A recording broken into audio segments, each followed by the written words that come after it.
Shalom, Israel, Shalom, Shalom. Brother Naquam, watchman for Israel, coming back at you with these precepts and another Monday Night Fire, giving, of course, our honor and glory to Yahweh, Bahashima Mashiach, Wamalak Bashai. Double honors to the elect elders of the house of David that's been in this truth for decades and decades, patiently waiting and laboring for the second coming of our Lord Yahweh Shai.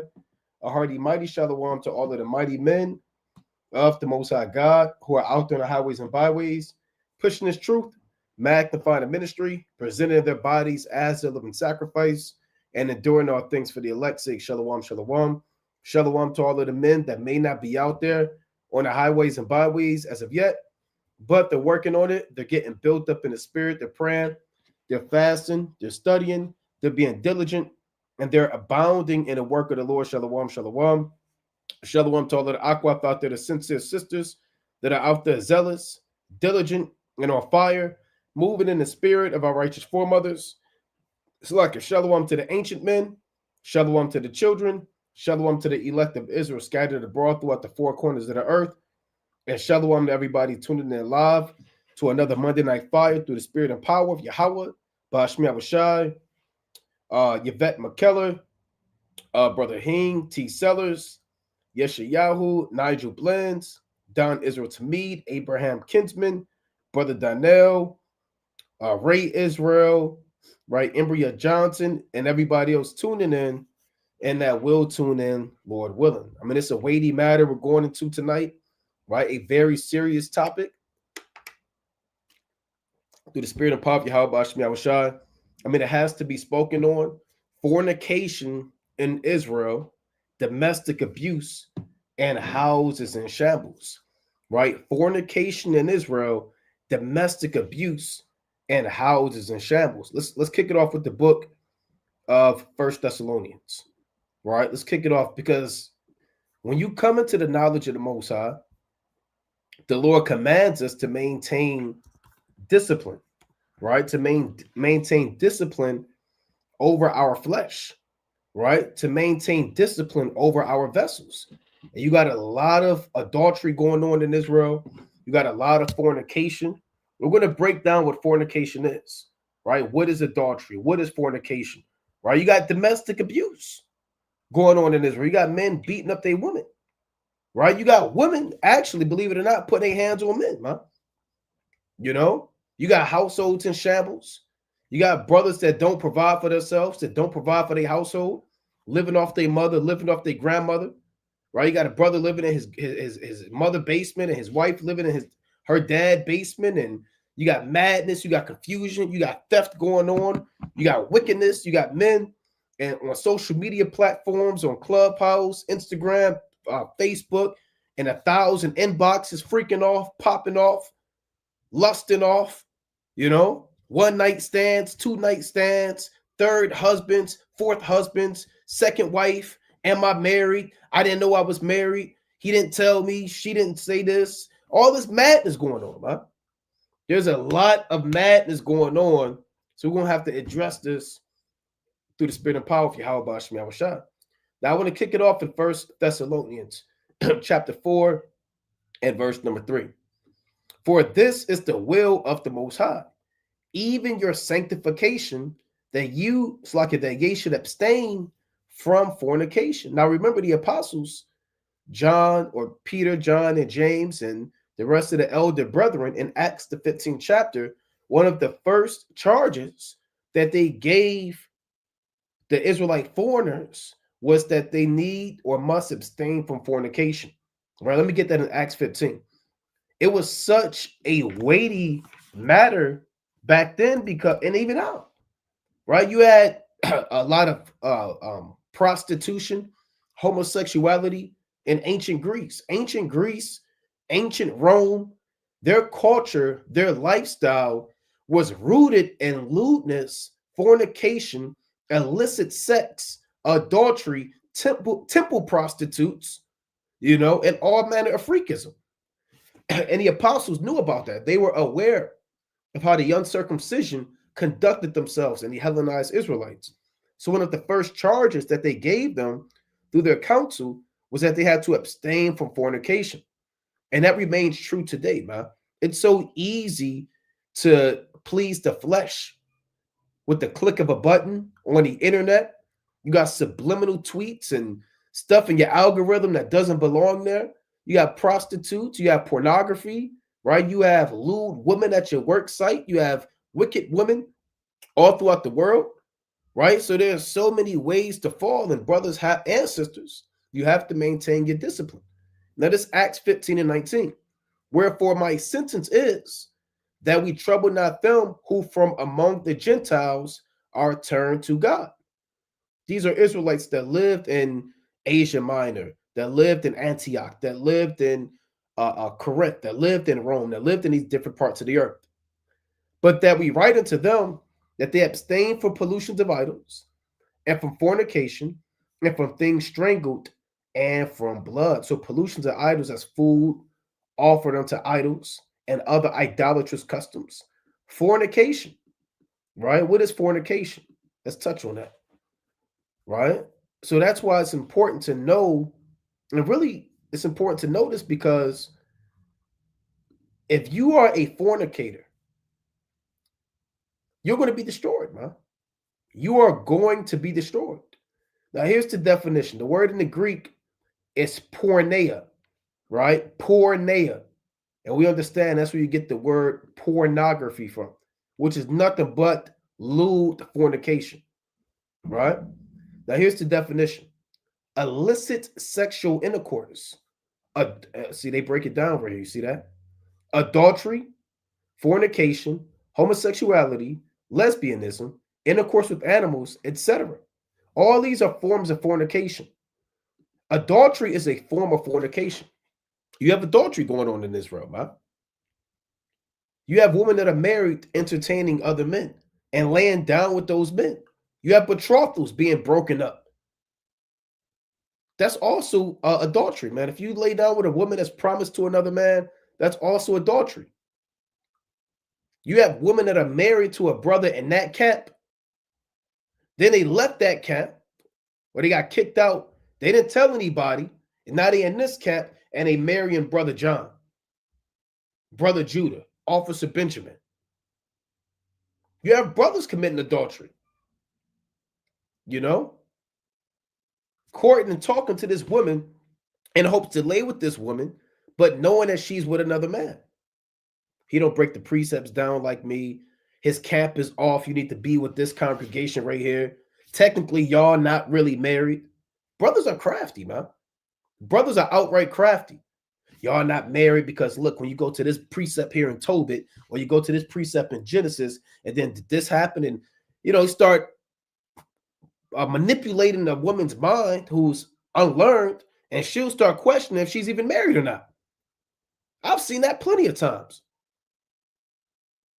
Well, they said he wasn't married because, we didn't have our wedding ceremony for 14 days. And it says if you don't have your wedding ceremony for 14 days, see, ours was only 1 day. But if we don't have it 14 days, then we're not actually married. That's why I'm with him and I'm not with my previous husband.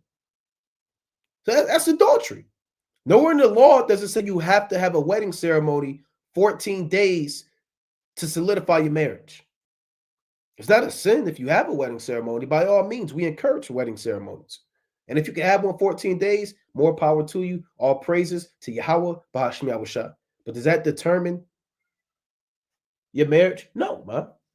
So brothers got to stop using the word of God and craftiness to seduce a woman, break her spiritual understanding down, and take her mind captive to your lust demon, because that's all you're doing. So that's adultery.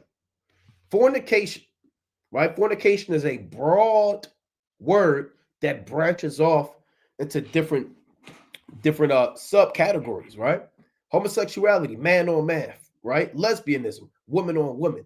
Intercourse with animals, that's bestiality. Sexual intercourse with close relatives, right?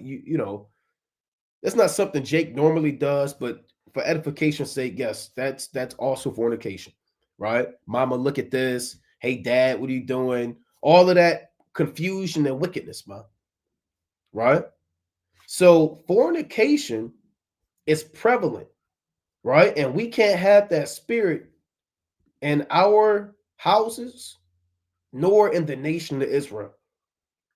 And brothers have to stop make giving people a license to commit fornication. Telling a sister, here, you could just write your husband a bill of divorce because he didn't do this for you, or he's not working right now. See, he's not working right now. Go ahead and write him a bill of divorce. He's not fulfilling the duty of a husband. Therefore, y'all are not married. Ha! Now you can come to my congregation and you can marry Brother Ephraim. And Brother Ephraim sitting up there rubbing his damn mittens together, man. A woman can't give her husband a bill of divorce, man.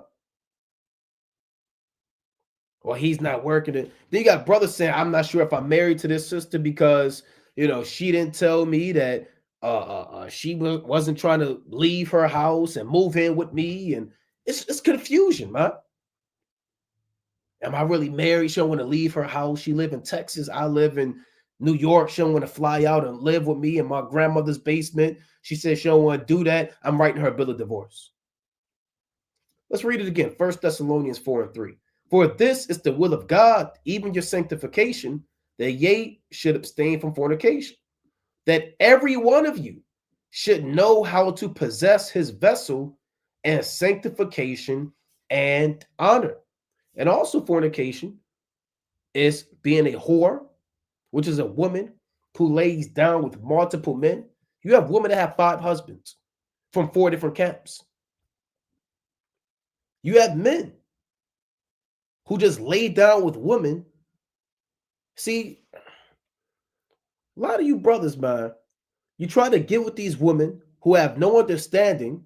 You know that when you lay down with a woman, that consummates the marriage, but they don't know that. So you lay down with them, pop them, then you open up the Bible, right? As she wakes up, and you say, look, baby, we married. Look, Akwath, Shalom, Akwath, Tawat Barakar, Akwath. Here, let me show you this precept right here. She got crust in her eyes, trying to figure out what's going on. Look, you see that? That's Exodus right there. You and I, we married now. And you know that she's not with that. And you're doing that on purpose because you know that she's not going to be with that. And well, you can say, well, look, she wasn't, I tried to deal with her. She didn't want to deal with me. You know she wasn't going to deal with you. You just wanted to pop her, man. Yeah, she didn't want to get down with the scriptures. I tried to show her we was married. But they showed her afterwards, man. Brothers are going to different sisters in Israel, laying down with them. They have no understanding. Oh, Sluck, let me get Amos back here. Shalom, King. Y'all Bashman Shabbat. Shalom. Y'all Bashim Shabbat. How you feeling? I'm feeling all right through the spirit. No need to complain. How about yourself? I'm cool. All praise to the Most High, man. Glad we get into this topic. God, it's much needed in Israel, man. It's a lot of lasciviousness and lewd acts just running rampant in the nation. Right. And watch out for them brothers. Like I said, man, you sisters, man, make sure you're well studied and make sure you're rooted in the knowledge, lest the wicked Negro tries to overthrow you. It's important to know this, man. This is very important because intimacy and husbands and wives are, the Lord said, marriage is honorable in all. Let me get that real quick. I'm going to read this, then I'm going to get that. 1 Thessalonians 4:5. Not in the lust of concupiscence, even as the Gentiles, which know not God. So the heathen, right? These are actual heathen. And even Israelites that live like heathen that did not repent. They don't know the Most High, because if you know the Most High, you keep the commandments. That's 1 John 2:3. We're supposed to be born again, and we shouldn't lust to concupiscence. Concupiscence is evil sexual lust and fantasies and ideas and thoughts. Verse number 6, 1 Thessalonians 4:6, that no man go beyond and defraud his brother in any matter. Right? Defrauding your brother in this context is taking his wife, man. That's adultery, fornication. That's the topic at hand. It's not talking about stealing $5 from your brother, right? Not that that should be done anyway, but you can also defraud your brother by taking his woman and committing fornication and vice versa. That no man go beyond to defraud his brother in any matter, because that the Lord, it's like it's the avenger of all such, as we also have forewarned you and testified. For the Most High hath not called us to uncleanness, but unto holiness. So let's go to Hebrews chapter 13 real quick. It's important for you brothers and sisters to be studied, to know what marriage is.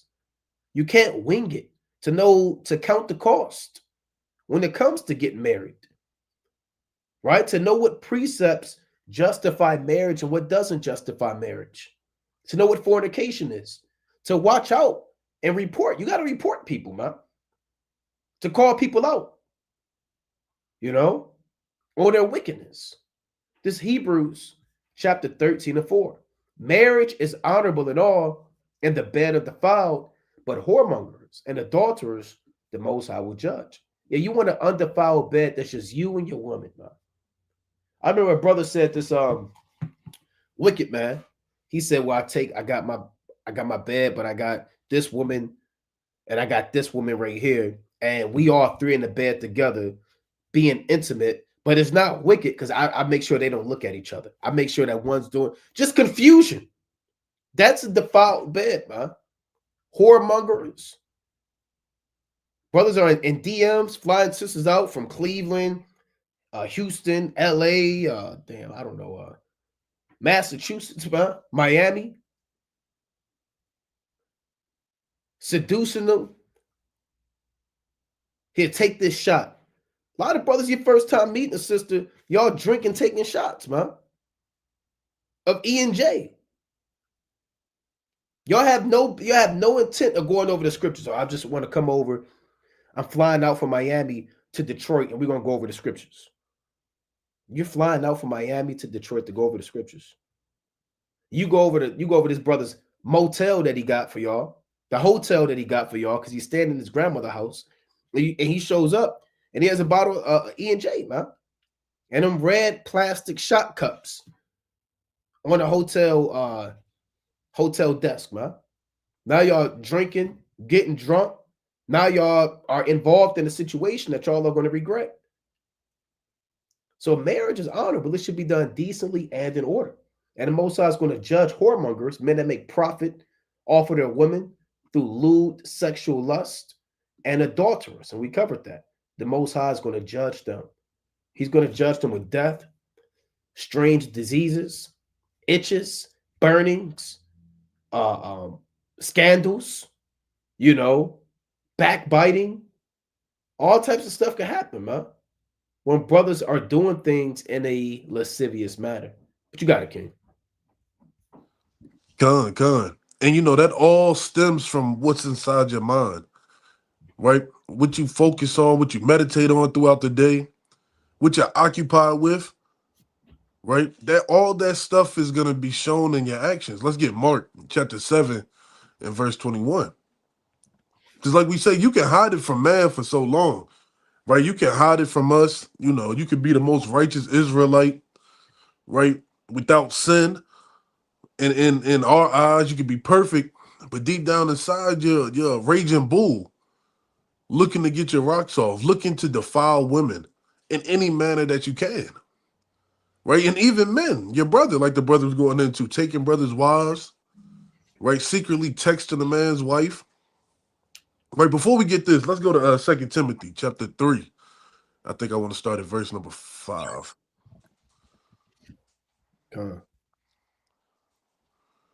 Right, or verse number 5. Right, this is 2 Timothy 3 and 5. Having a form of godliness, but denying the power thereof, from such turn away. For of this sort are they which creep into houses and lead captive silly women laden with sins, led away with diverse lusts. Right? Men use the scriptures and manipulate it to get whatever they want. Right? That's how these pastors got these $1 million seminary schools, $1 million churches, whatever they got. $1 billion churches damn near. Right? They manipulate the scriptures. How much more us in Israel, right? Because you got to have The wheats and the tares, they got to come up together, like the scriptures say. And they got to be separated at the time of reaping. So you have men who have a form of godliness. They may know the precepts. They may be known in Israel, right? They may talk in old English. How art thou, sister? Right. Right? And it's warming you up. You feel like this is the brother who the Most High has sent for you. Whole time, this is a wolf in sheep's clothing. Right? A wolf in sheep's clothing looking to cast you down to the pits of hell. Right? And the key point in verse number 6, it says, lead captive silly women. That's why the brother says sisters should know the precepts. Sisters should know about proving a friend. We went into that on the Sabbath service. Sisters should know you don't sit around and just meet up with somebody and just start drinking. Nothing good is going to happen. Right. Right? The scriptures say those that be drunk are drunk in the night, loosely paraphrasing. Right? You wake up with bruises. You don't remember what happened. And now you're a whole wife to a man who got 18 other wives. And you thought he was King David reincarnated, regenerated in the flesh. So you have to try them by this. You have to try the spirit by the spirit, right? Don't be so quick to let these men just have access to you, Right. right? Nobody wants a lollipop that's already been opened and exposed to the air, touched the ground, licked on, whatever it may be, Yeah. right? Everybody wants a lollipop that's covered up. How much more the daughters of Zion, who's so precious that their feet shouldn't touch the ground, right? Have some self-esteem, have some pride in yourself, right? Not be prideful, but have some pride. That you're not out there for everybody, right? You're not just the sister who just says shalom and everybody when they hit your inbox. Leave a brother on red. You don't gotta respond to every inbox, right? Let's go back to Mark. I believe I said Mark 7, Con. right? Mark chapter 7. I'm gonna start at verse number. I'm gonna start at 19. Right? Because it enters not into his heart, but into his belly and goeth out into the draught, purging all meats. And he said, that which cometh out of man, that defiled the man. From wherein, so like yeah, for from wherein out of the heart of men proceed evil thoughts, adulteries, fornications, murders, thefts, covetousness, wickedness, deceit, lasciviousness, an evil eye, blasphemy, pride, foolishness. All these evil things come from within and defile the man. Right? So men get defiled because it's deep rooted inside of them. They haven't purged out that old man. They still have that old man reciprocating old actions and causing you to be a cancer to the nation, causing you to be a sore thumb, right? You ever jammed your thumb and you can't move it and it's just stuck out there? That's how you are when you moving in this wicked manifold way. Right? Nobody wants to be around a man whose evil thoughts is just adultery. I gotta lay with this man's wife. I gotta lay with this man's wife. Oh, I saw the way she had that dress on today. Right? Nobody wants to have that person around a congregation. And you gotta watch for those individual lights. Those individual lights, men who get kicked out of congregations, like the brother was talking about, or sisters that get kicked out of the congregation. We need to make it a staple in Israel to inquire more instead of just saying, you know what, come on through. That's how people get caught out there, man. Get caught out there with abusers, right? Not just sexually, but physically, Yeah. right? You sitting there getting beat up and turned into a punching bag. They playing Mike Tyson knockout with you because you didn't take the time.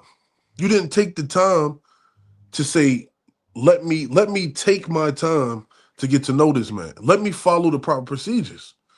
Right? You got murders. There's murders that happen in Israel all the time that we don't know about.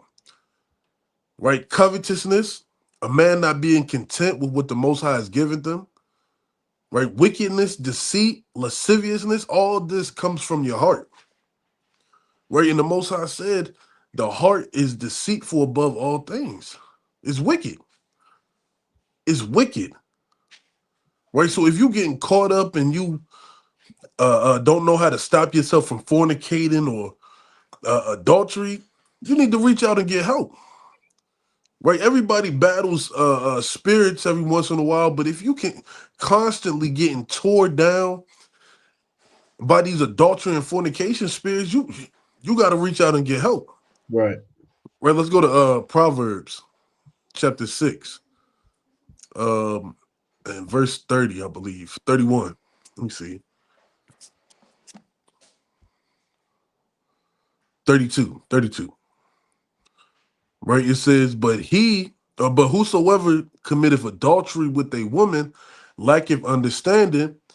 He that doeth it destroyeth his own soul.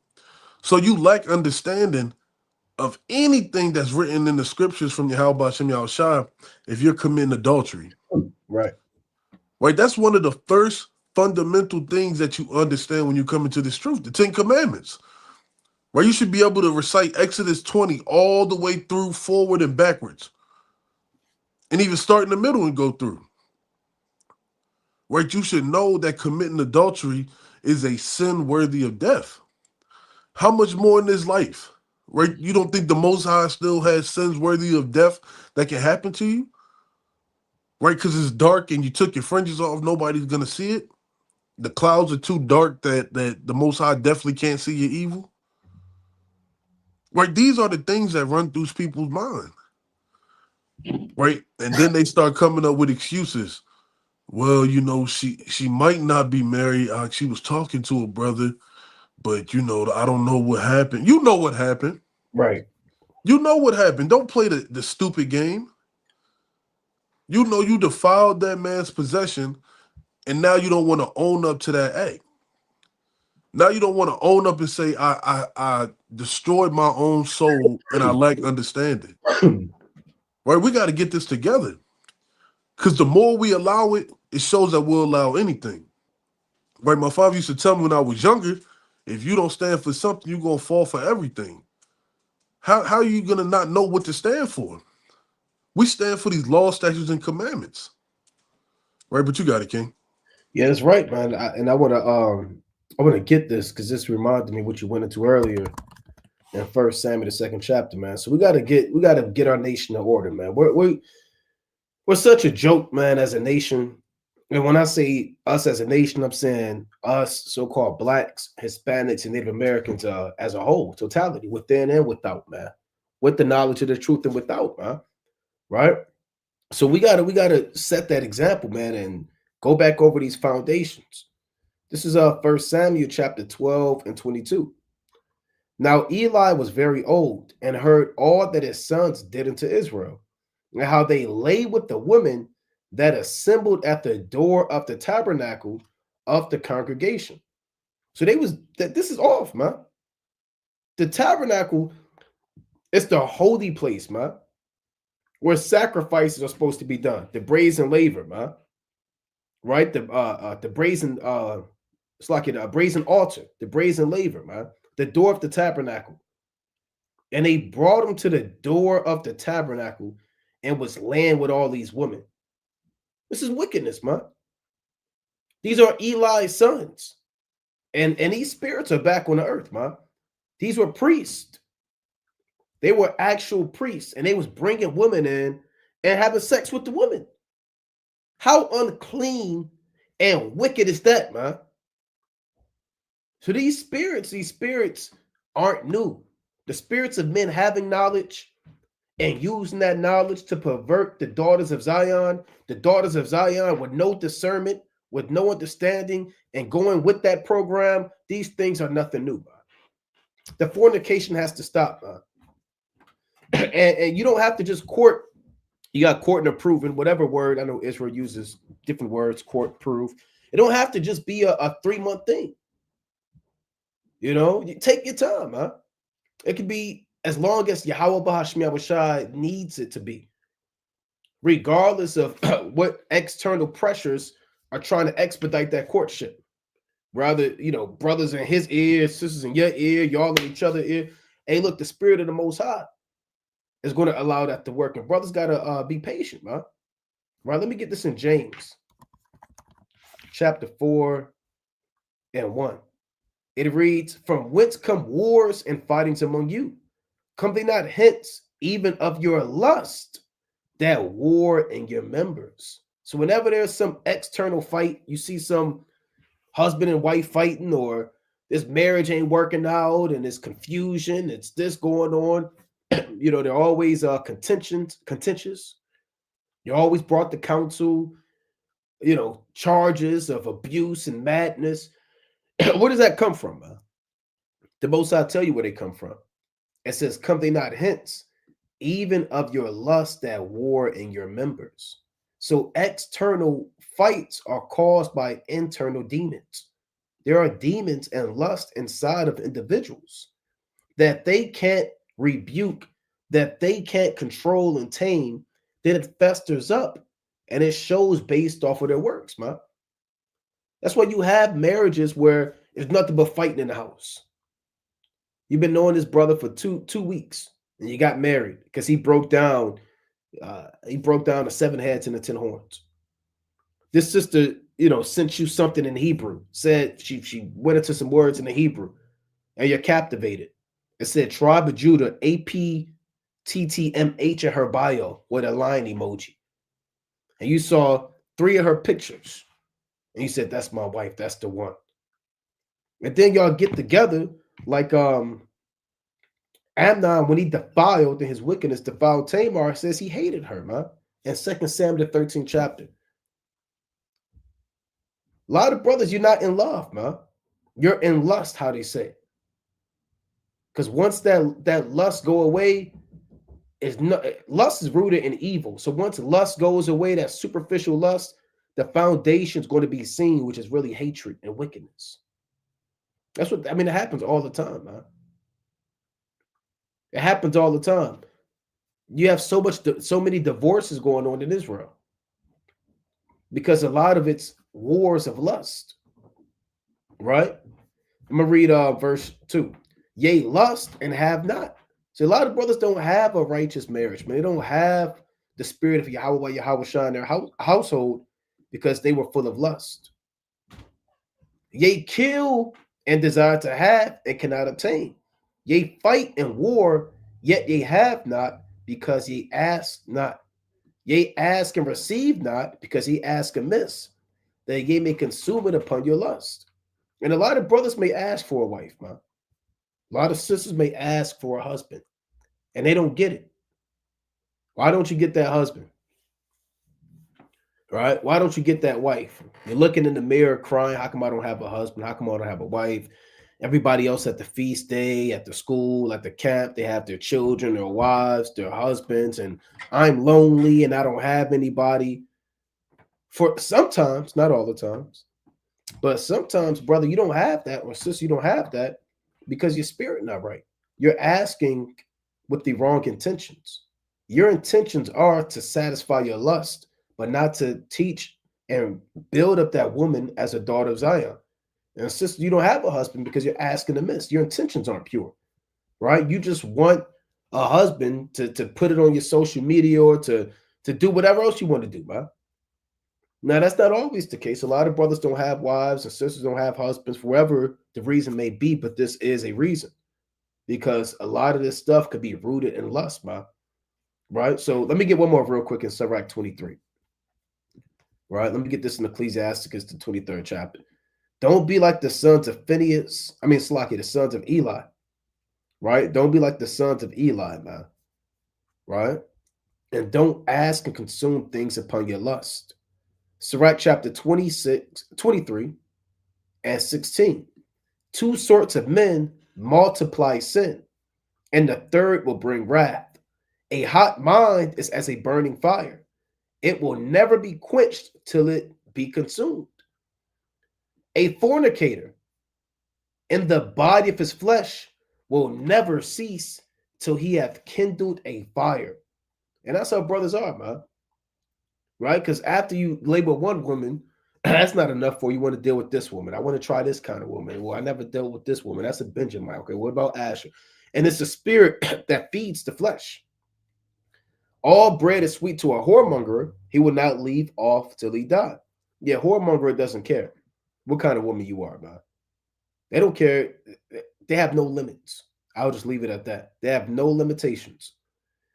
A man that breaketh wedlock, saying thus in his heart, who seeth me? I am compassed about with darkness, the walls cover me, and nobody seeth me. What need I to fear? The Most High will not remember my sins. And a lot of brothers think like this, man. You think you're alone. You're never alone. The Most High is watching you commit fornication. He's watching you in that put your hands on your woman, man. Right? The Most High is watching you, sisters, put your hands on your husbands, man. He's watching you entertain 7 different women at one time.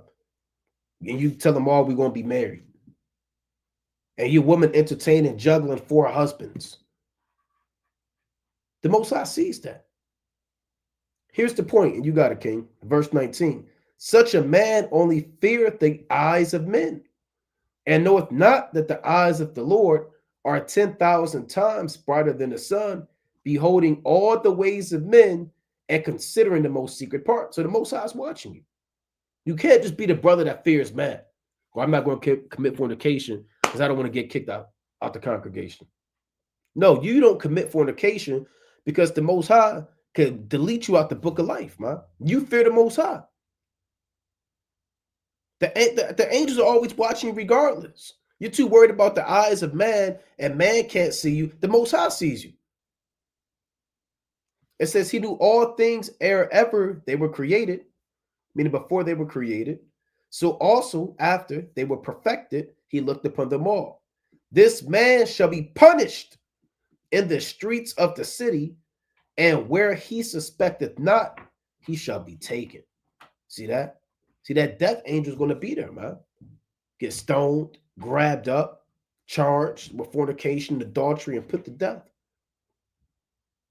So this is a weighty matter. You can get your life can be taken. The Most High give you over to destruction because you don't know how to control your damn self.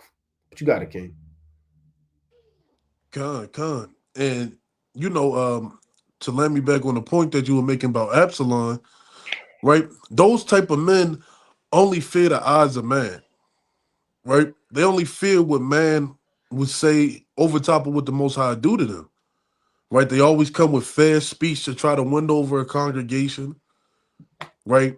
They say, "No, brother, let me get you a cup of wine. Let me carry your plate," knowing that deceit is full in their heart. And that's Absalom. That's King David's son, right? After he laid with his sister, right? She Amnon. was. Say that again. Amnon.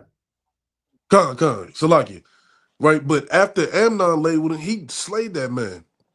But that's what men do. They try to have fair speech. Let's get that in 2 Samuel 15 and start at verse 3.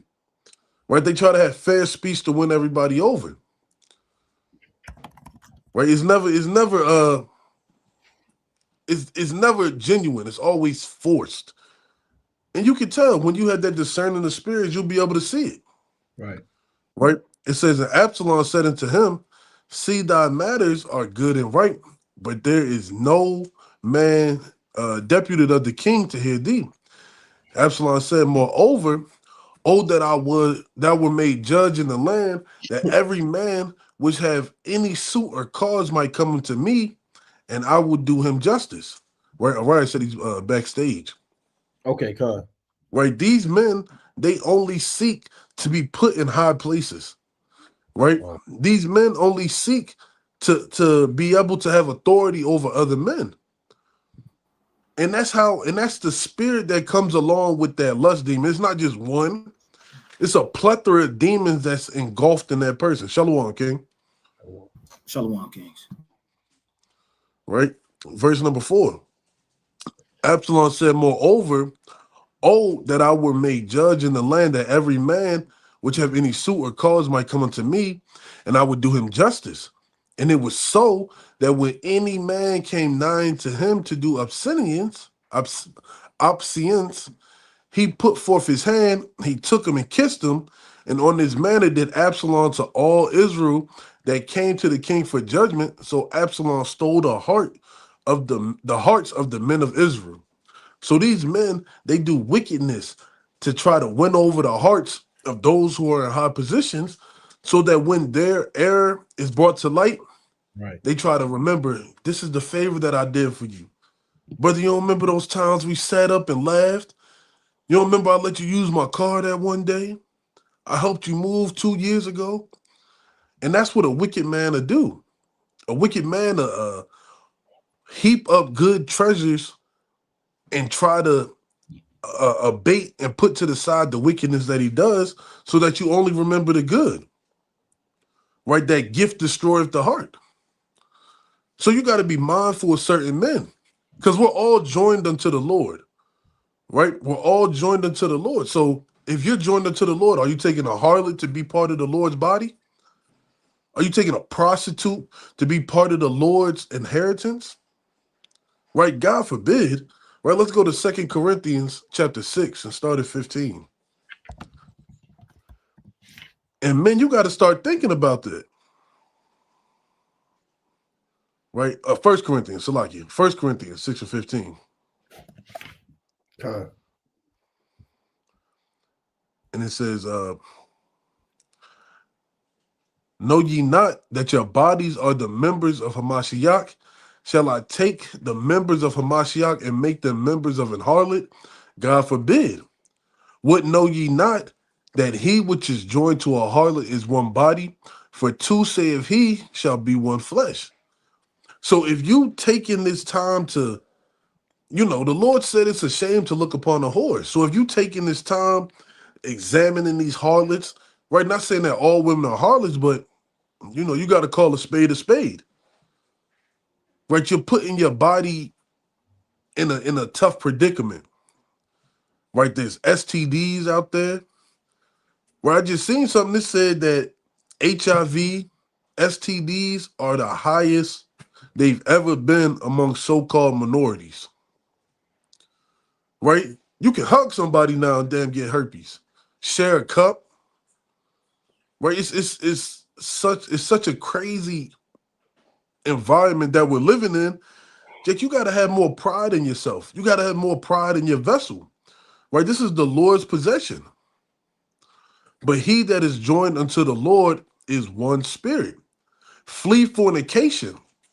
Every sin that a man doeth is without the body, but he that committeth fornication sinneth against his own body. Right? So if you committing fornication, you hate yourself. Essentially, that's what it's saying. Right? You're bringing harm to yourself and not knowing the outcome of it. Right? That's why when you, one more precept and you got it, right? That's why when a man is ready to become a husband, he's got to say prayers. He's got to ask the Most High to direct his steps righteously. You should be able to pray with your wife before you consummate a marriage. And you should know the ins and outs of this woman. Because this is going to be your rib. Right? You should know her father. You should have talked to her father. Right? You should have talked to her mother. Right? You should have yourself in order. You should have your own place. Right? Working. Right? There's certain things that men should be doing before they want to take that role of being a husband. Right? One more. Let's go to Tobit. Right? Chapter 8. I want to start at verse number 4. Right? And everybody should think, for my brothers and sisters who aren't married yet but are looking for a wife or a husband, right? Ask yourself, is this worthy of you saying to the woman that you choose to make your wife? Or is this worthy of what you say to the man that you want to be your husband? Right? And it says, Tobit 8 and 4. And after that, they were both shut in together. Tobias rose out of the bed and said, Sister, arise and let us pray that Yahweh will have pity on us. Then began Tobias to say, Blessed art thou, O God of our fathers, and blessed is thy holy and glorious name forever. Let the heavens bless thee and all thy creatures. Thou madest Adam and gavest him Eve, his wife, for an helper and stay. And of them came mankind. Thou hast said, it is not good that man should be alone. Let us make him an aid like to himself. And this is the key point, verse number 7. And now, O Lord, I take not this sister, Salakia, and now, O Lord, I take not this my sister for lust, but uprightly, right? You have to be able to divide between the line of love and lust, right? They call that blurred lines when you can't tell between the two, right? I think I love this sister, right? Then the brother asks, well, what's her favorite food? What day was she born? What school did she go to? What year did she graduate? And you sitting there scratching, I know these answers. We just talked about it. If you don't know the ins and out of this woman that you're looking to make your wife, then you're just lusting after her, right? Therefore, mercifully ordain that we become aged together. And that's the end goal of being a husband and a wife, that you be fruitful and multiply, and that you serve the Most High in fear and trembling, and serve him all the days of your life, that you can become aged together. If you look at that woman or if you look at that man and you don't see yourself becoming aged together with them, then you're full of lust. You're full of lust. There's no ifs, ands, or buts. But if you look at that woman and you say, I want to grow old with you, I want to have you raise my children, so on and so forth, right? Your heart may be in the right place, but still you have to prove a friend. But you got it, King. Khan, that's right. Let's go to the mighty book of Sirach, chapter 42, in verse number 12.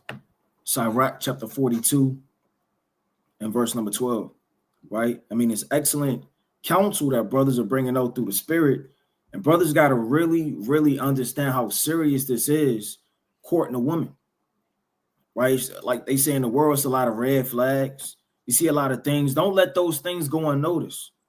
You know, the sister only hits you up at night.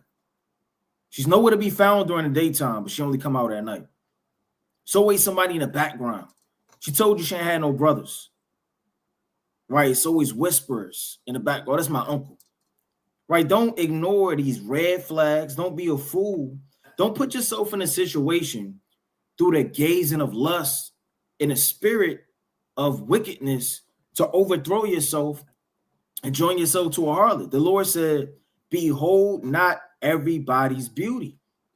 Because, I mean, to be honest, there's a lot of people that the world would deem beautiful, but that doesn't mean that their spirit is right. They could be secretly a whore, secretly a thief, a murderer, right? They could be secretly in doctrines, philosophies, wickedness, man. You know, they could be a witch behind closed doors. It says, and sit not in the midst of women, meaning don't put yourself in a situation where you're the brother that always want to go to the bar. Hey, brother, what you doing after camp? We hit the bar. Everybody going home with their wives, and you the brother that want to hit the bar all the time, man. Dolo, solo, hitting up old friends. You know what's going on. I haven't seen you in a while. Don't put yourself in a situation where you get overthrown and you sitting in the midst of women, man. Now you cracking jokes. Nothing wrong with cracking jokes, but now you Mr. Funny Man. Right now you putting yourself in a situation, you're not acting yourself. Wisdom goes out the door, you taking shots. You're creating an environment to put yourself in where you can fall by the snares of Satan. It says, for from garments cometh a moth, and from women wickedness, right? Meaning it's plain, right? A woman is going to come a situation for you to fall in, whether it's now, whether it's later, whether it's 10 years from now, whether it's 2 seconds, whether it's next week. Because even if that woman isn't necessarily wicked or do anything, you putting yourself in that environment of her is going to have you thinking about it. Now you had a dream. You're thinking about what was life is like if we do this, and how about we do this? And now you're thinking about things you ought not to, because a woman is going to come to spirit that you ought not to be in if it's not sincere in the spirit of the Most High by marriage. Let's go to the mighty book of Proverbs, chapter 23, right, in verse number 26. Right, Proverbs chapter 23 and verse 26. Okay. Right, and it says, my son, give me thine heart and let thine eyes observe my ways. So you got to observe the ways of the Most High. See, the Most High judge the Lord to kill you, man. See, a lot of people, they let their sensual desires of the flesh override the fear that they're supposed to have for the Most High. You put yourself in situations you ought not because you lack the fear of the Most High and observing his ways. The Lord will kill you. The Lord will judge you, man. How many people have fell short with countless diseases of Egypt, man, through one night stands and lust, man? How many people and women have born children that carry on that same disease through a night of pleasure that they had in the flesh, man? How many things do you have to encounter and go through mentally, physically, emotionally through the plagues the Lord throws on you? For a whore is a deep ditch. Why is it a deep ditch? Because you're on a path following the shepherd. Everybody's on a path. It's Proverbs, the 4th chapter. Every man's on a path. Now, if you're on a path following a shepherd, that's one path, or you could be on a path of this world in darkness, philosophies, right? When you read the book of 2nd Esdras, you won't have to necessarily get it, but the 7th chapter, it talks about a narrow way where it's easy to fall between water and fire, right? The Lord talk about a straight gate. These are all parables diving into you being on the path. So if you're on a wrong path, the Lord said a whore is a deep ditch. So as you're traveling lost in the dark, you're going to trip. You're going to stumble. And that whore chiefly is America. But on a carnal level, a whore is going to put you in a situation where you can't get out of it, man.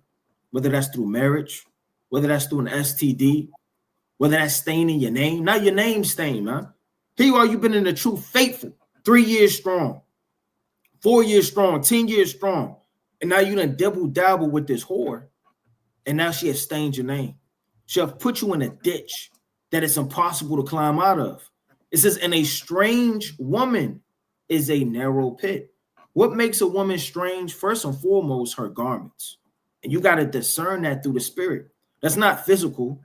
Okay, I like, Lily, she got dandelions on her physical garment. No, it's talking spiritually, man.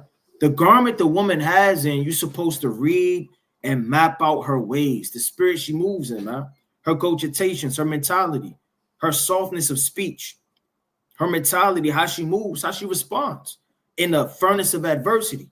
All these things tell you about a man. But I'm going to get one more in the book of Sirach 11 and 25. Right?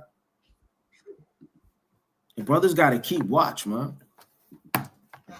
Just because she's pretty or just because she's in your area doesn't mean that you should marry that woman, man. A lot of people go for convenience too. It's my 3rd year single in the truth. I don't have a. Now you're just going for something that's convenient. Right. Don't be a brother that, my options are, I have no other options. Let me just start courting. Or you're bored, man. A lot of people just bored. Don't got nothing else better to do. Be on the phone to entertain people. That's idleness. This is the book of Sirach 11 and verse 25. It says, in the day of prosperity, there's a forgetfulness of affliction, right? So when you're in a day, in a moment of prosperity, joy, mirth, gladness, you don't think about the other side of the fence, man. You laughing, you joking. You're not thinking about affliction and things that you've been through, the accounts of our forefathers. You're not thinking about affliction because you're so drunk with mirth. And in the day of affliction, there is no remembrance of prosperity. So, 2, you have to understand, too, what could be on the other side of that fence. That's being wise. And brothers got to really remember that and honor that through the spirit. Brothers got it.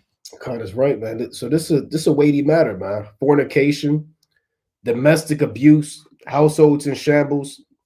You can fall out the truth like this, man. Right? You got a lot of sisters and brothers that fell out the truth, man, because they got with somebody and end up leaving that person. That person got offended. They ain't want nothing to do else with the Bible or the Apocrypha because their whole perception of it is turned off and they're offended, man. They got a bill of divorce that they didn't deserve. Now they left the Hebrew Israelites, and all types of confusion be happening, man. They're making posts and videos why I left the Hebrew Israelites. This man said we was married and we wasn't, and this happened and that happened. A lot of people fall out the truth over stuff like this, man. Households are in shambles. This Sirach chapter 19 and 1.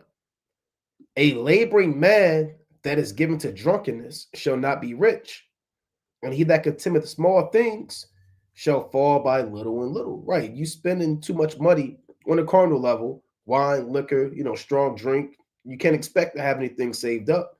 Spiritually, you're giving over to the wines of this world. You're laboring in this gospel. you're laboring in this truth, you're laboring in the ministry. If you give yourself over to the wine of this world, the filth and the cup of the whore's fornication, you're going to lose out on your spiritual riches, which is the wisdom, knowledge, and understanding. And if you begin to contempt things, meaning you disregard and off-put things, small things, you're going to fall by little and little, right?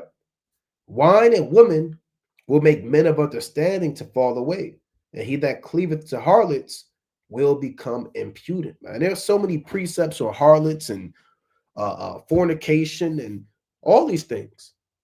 Now, a lot of them, of course, are catered from a man's perspective, but this also applies to women. But wine and women can make a man of understanding fall away. You start forgetting the precepts. You sitting with a woman that you drinking, right? This might be somebody else's wife, man. Right? But you start drinking and you feeling bold. And you start drinking, your wits leave you. I believe it tell you that in first Esdras, man. Right? It makes all thoughts turn into jollity. So you're losing the thoughts of discernment. Man, this somebody's wife. And now you're just looking at lust, man. I knew a brother, he tried to take shots with other men's wife, man. Other men's wives. Brothers are outside doing their thing, doing what brothers do, man. Politicking about the scriptures, war stories, counting their wins, man. Looking at the losses, going into the precepts. Then a brother goes inside and he tries to take shots with with brothers' wives inside, man. Unbeknownst to the men of the Most High. Can you braid my hair? Splitting hot dogs and giving them food. Drunk, man. Finished. And you, like the brother said, you'll stain your name, but you can't really come back from that. You can't put a Tide pod or Tide to go stick on that stain and it's gone. That stuff stick, man. Only the Most High's mercy could get that stain out, nothing else. So be mindful, man. Don't be a brother that focus solely on women. You got brothers like that in Israel. They come in this thing. You might see families, congregations, weddings, videos, and your whole mind is to get a woman. Got to get a woman. You don't know any precepts. You don't know any laws. You don't know when the feast of dedication is. You don't know anything about the Passover. You don't know anything about the law within itself. Any prophecy, but your whole mind got to get me a rib. That brother got a rib. I got to get a rib. Same thing with sisters, man. I got to get me a husband. They don't know anything about Titus, the 2nd chapter, Proverbs, the 31st chapter, Ephesians, the 5th chapter, 1 Peter, the 3rd chapter. They know no chapters and precepts about being a virtuous woman. So brothers, focus and mind got to be right, man. And it's knowledge. You come into this knowledge, your primary focus is how to better yourself or how to change. Because them demons on you hasten into a marriage and to fornication, those demons on you, they're going to fall upon that other individual. The Lord said, for two said he shall be one flesh, paraphrasing. So you become one flesh. So whatever spirits, righteous and wicked, that's on that person, they're going to be introduced into you. And whatever spirits, righteous or wicked, that's on you, it's going to be introduced unto them. And and that's a selfish, wicked spirit to want to bring all your demons to some other individual, man. So let me read on. Moths, and this is Sirach 19:3. Moths and worms shall have him to heritage. I mean, he's going to die. He's eventually going to die. And a bold man shall be taken away. What do moths do? Eat up your garment, right? Eat up your wisdom. Eat up your understanding. Put holes in your knowledge. You're forgetting precepts. And then worms destroy the flesh. So the Most High gives you over to vanity once you completely go astray. This verse 4. He that is hasty to give credit is light-minded, and he that sinneth shall offend against his own soul. And you can't be hasty to give credit, like brothers have been going into, man. So you gotta have some you gotta be hard to, I just put it like this, you gotta be hard to get, man. And you have to have preeminence. The Lord said, in all thy works, keep to thyself the preeminence and leave not a stain in your honor. That's a righteous preeminence, a level of dignity about yourself. right? Especially, brother, you're a king, man. Don't you know kings in the ancient world, before they laid down with a woman, them ancient kings had women 6 months in myrrh and aloes and 6 months in other spices, man. A whole year just to purify their flesh. Then they would prove them and get to know what was in their mind. That's how ancient kings conducted themselves. Have some dignity about yourself. Brother, you're an Israelite, man. So the woman that you choose, man, that woman has to be according to your mind. And your mind has to be according to the mind of Yahweh Bashmi Awashai. That's 1 Corinthians 2:15. You know? So don't be a brother that's hasty to give credit. Like I said earlier, through the Spirit, it can take time. 3 months, 6 months, it can take a year.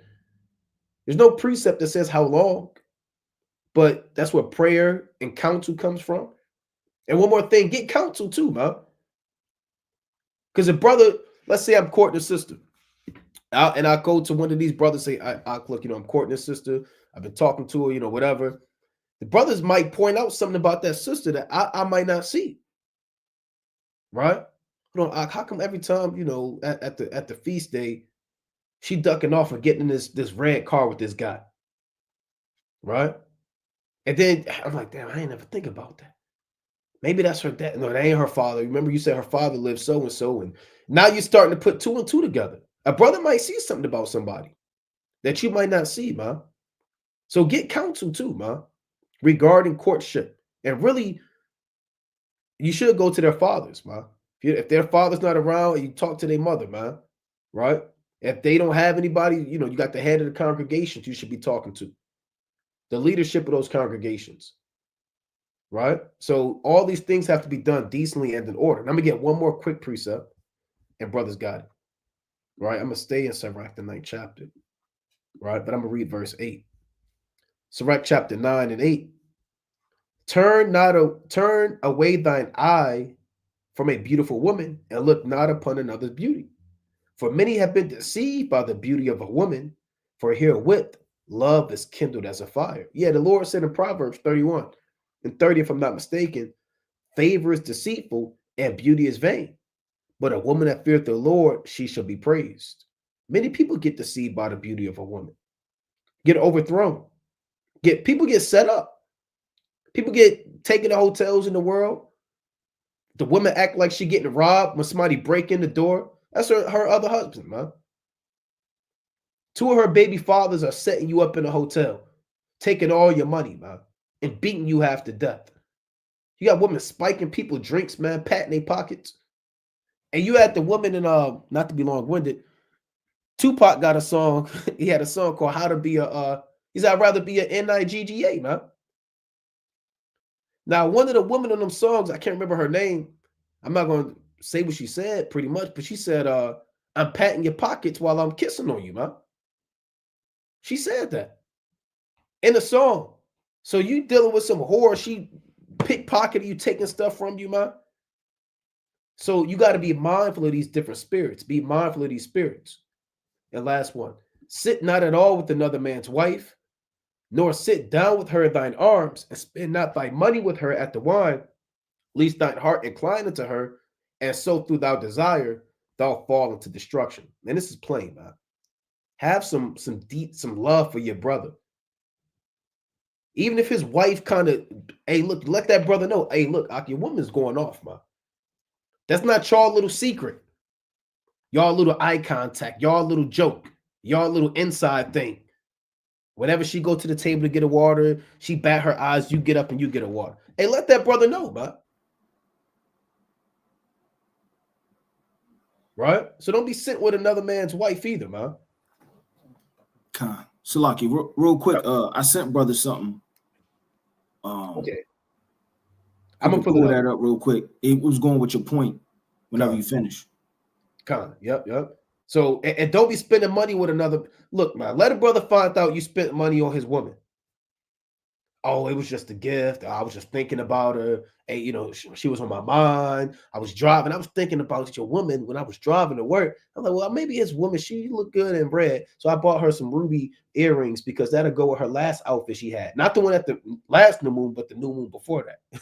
You all bugged out, man. Marking what this brother woman got. But I'm gonna pull this up. Brothers got it. Let me pull this up. That's madness. Yeah, that's madness. It's a prominent woman rapper who said she used to do that. She used to drug men and get them to lay with transsexuals Wow. and rob them. Right, a prominent woman rapper. You know, but that's the mind of Eve, man. Right, Eve in the world, she'll double dutch you, and you won't even know you're getting double dutched.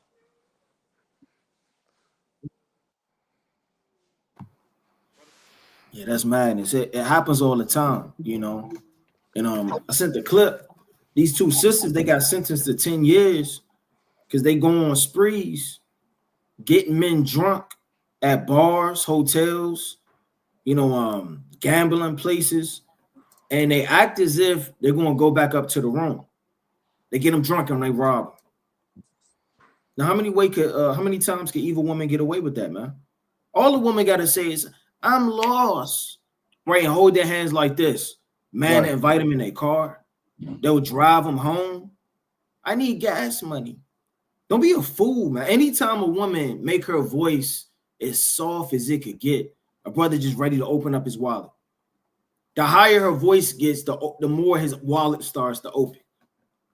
The foolish his mind starts to get, man.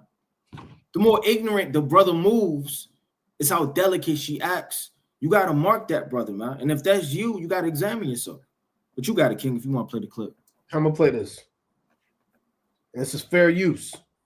Right, Denise, the pair took a plea deal, sending them to the Department of Corrections for at least 10 years. Today in court, the family of the man they killed repeatedly asking why they did it. I would like to send my condolences to Brian's family.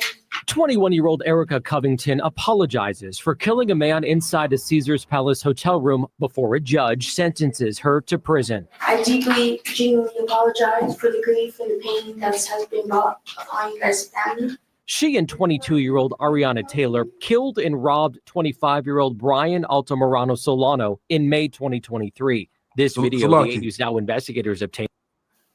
You see how hard he was smiling? Brother smiling from ear to ear like he hit the jackpot, man. Right, look at him. That's no cares in the world. Hey, feel like he hit the jackpot. And real quick, Salaki, I misspoke. That song was called "Run the Streets," right? Oh, you can run the streets with you? Yeah, con. I be waiting for you. And she went off, huh?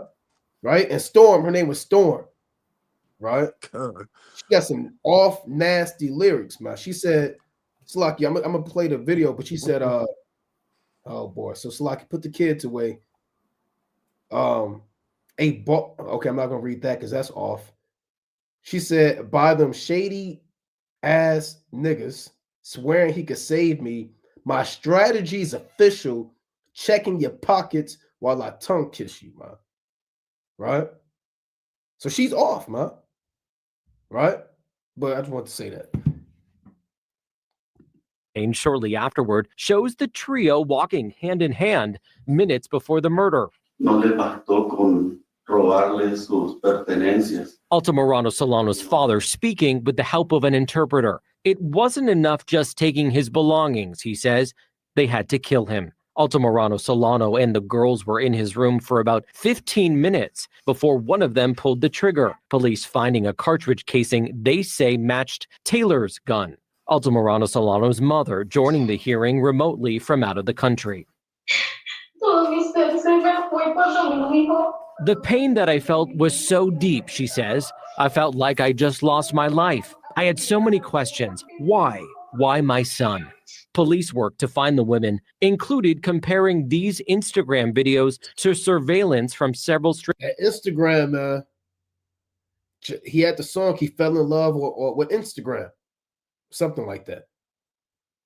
Properties that night. Officers arresting the duo 2 days later. Altamirano Solano's father again speaking through the interpreter. Yeah, that's sad, man. Let that be a lesson to you young men. Right? Let's get Sirach chapter 27 and verse number 5. Baba Kishar. Right? These lessons, man, are for young men so that they can learn not to follow suit and get caught up in those traps. Right? Those traps aren't set by the most devious women, like Araya said. She'll put her voice high, she'll bat her eyes, right? She'll bend down like she's bowing to you. You never know. You never know how Satan can be presented to you. Right? So, you know, and then after this, we can go to Proverbs 7. Proverbs 7, I'm gonna start at verse number 4. Right, but this is Sirach 27:5. The furnace proveth the potter's vessel, so the trial of man is in his reasoning. Right, so the trial of man is in your reasoning. How you gonna act in a situation is gonna prove the manner of man that you are. Are you gonna fold, right, and give yourself over to lust and damnation? Are you going to run like Joseph did? Right, when Pharaoh's wife tried to grab him up. Right, and we was talking about songs. You mind looking up the lyrics to this song? It's called "Love's Train," right, by Confunction. Right, everybody knows that song. Right, probably one of the most well-known Jake songs. Right, you go to the top of it, and if you don't know this song, you know, by means check it out after we get off this live. But it says, "Warm night, Not gonna can't sing. sleep." Nah, I was about to. Too hurt, too weak, gotta call her up. Dial that number, no one answers till 2 o'clock. And if by chance you let me come over, out on the street, I just want to see you, baby. And if by chance you let me just hold you, I'm down on my knees. I want to please you, baby. I'll be your righteous lover. Right, where's the part that she said, sugar, honey, honey, darling, I really want to see you too. It's just that someone's over, and baby, I really want to be with you. Like, what's going on? It's 2 in the morning. Right. You calling. She's saying, I want you to come over, but somebody's over, but I really want to be with you. Wait. This been going on forever. Yeah. Right? He wants to be the righteous lover, but she over here dealing with the love train. Yeah. Right? Let's go to Proverbs chapter 7 and verse number 4. Yeah, it's wild. It's nasty work out here in these streets, man. That's why you don't go to the streets. Right? Stay in the house. Stay in the house, man. Right? This is Proverbs 7 and 4. Say unto wisdom, thou art my sister, and call understanding thy kinswoman, that they may keep thee from the strange woman, from the stranger that flattereth with her lips. Right? So the beginning of this proverb, it says, keep the commandments and lay them up as the apple of thy eye. This is going to keep you away from the woman that flatters with her lips, so you don't wind up like the brother we saw in the video with those 2 women. Right? For at the window of my house, I looked through my casement, and behold, among the simple ones, I discerned among the youths a young man void of understanding. Right? And that goes back to what we read earlier in the 6th chapter, the 32nd verse of Proverbs. You lack understanding. Right? These women, they looking for tricks. That's what they call them, tricks. Somebody who would just spend money on them and use them for a sucker, right? Milk you dry, right? Void of understanding, passing through the street near her corner, and he went out the way to her house. So he's void of understanding. He's young and he's simple. He's going out of his way, right? The Lord told you to stay on the straight and narrow path, not take the broad way to destruction. So you go out your way to go to her house. In the twilight, in the evening, in the black and dark night. They go back to the song, right? Warm night, I can't sleep. He all hot and bothered. He looking to call her up and try to be over there at 2 in the morning. Nothing good is happening at 2 in the morning. Nothing good is happening that night. And behold, there met him a woman with the attire of a harlot and subtle of heart. Right? She ready to run game on you and put you in a circle. Right? And that's what happens to these young men. They don't know how to deal with women because they got these rappers who's telling them to do X, Y, and Z to them. Right? You making these celebrities and these idols somebody to acknowledge and look up to when you got the scriptures on how to deal with your sister, who to get advice from, and who to get counsel from. Right? She is loud and stubborn, and her feet abide not in her house. Right? Because once she gets you, right, that's not all she's gonna get. She's taking everything. Right? She's gonna make sure you stay away from the scriptures. She's gonna make sure you stay away from the brothers in the camp.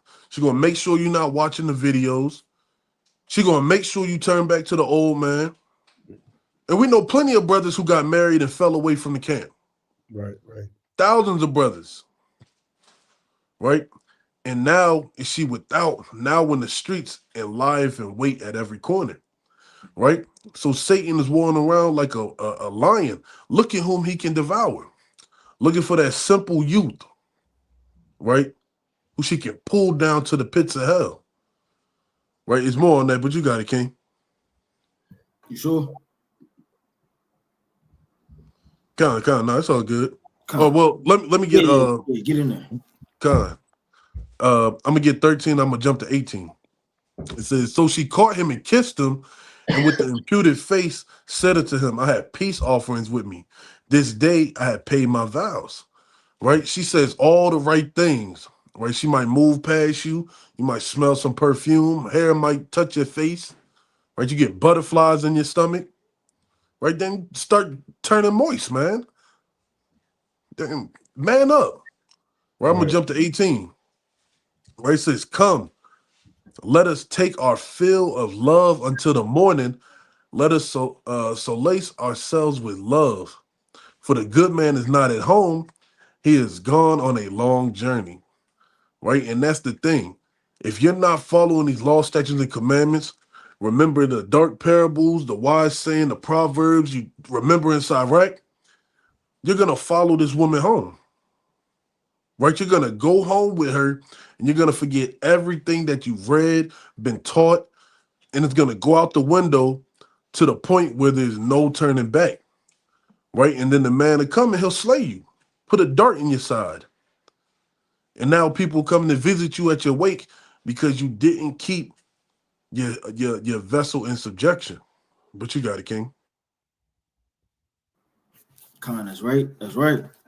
Right, you gotta be on the lookout, man. Right, and two, one of the craziest lyrics is that Jay-Z song, I Just Want to Love You.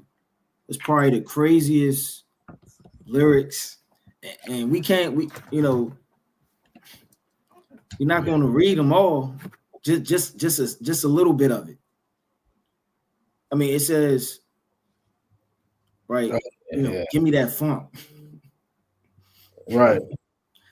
I mean, it's crazy. He basically describing how he wants this woman. Yeah, some of the stuff is out of control. It's kind of crazy. Yeah. It ought not to be uttered, man. Yeah. But I mean, it's sick. And that's probably the craziest one. Yeah. Yep. But let's go to the mighty book, right? Leviticus, chapter 21 and verse 13. You gotta watch out, man. And then you reading that all day long, give me that, and then you dance into it and you become that. Yes. Right? This is the book of Leviticus, chapter 21 verse 13. It says, and he shall take a wife in her virginity. Who is this? The priest, man. See, the priest in the spirit, high priest, these men, they have to be on a certain level. They're not average. If you call yourself a priest and a king, you got to map your mind after the same things that our forefathers did through the spirit. These men, the scriptures don't say he or she that is pretty. take her as a wife. She that is close to you, take as a wife. No, she that's of your tribe, just take her as your wife. No, it gets specific. See, each man is really supposed to have a virgin.